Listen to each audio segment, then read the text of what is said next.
លីស្រែកហៅទៅក្រស្នាកុំអោយបៃតាហៅ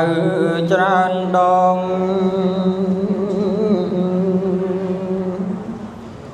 កម្មយើ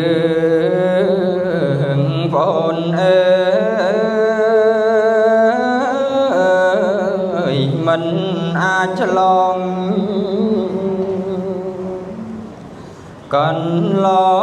ងមិនផុតណែ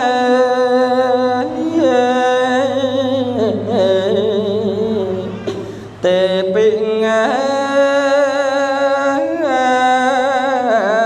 សាយ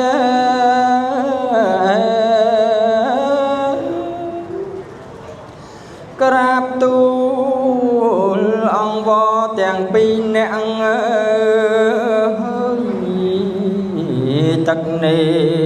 ស្រង់ធ្លាក់ស្រោបអង្គីថាអោអម្ចាស់កូនកំព្រី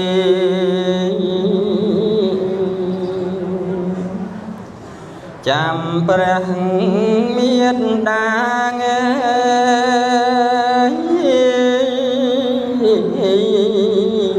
ខ្ញុំមក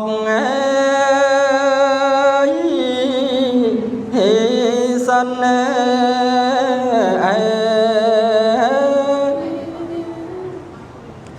ព្រះសូ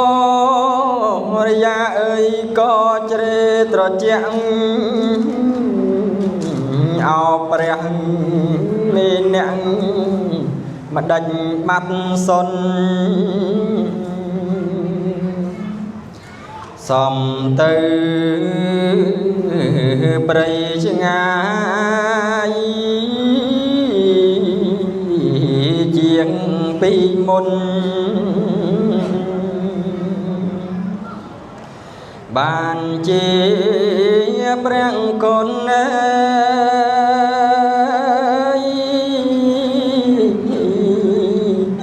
ពុំឃើញមក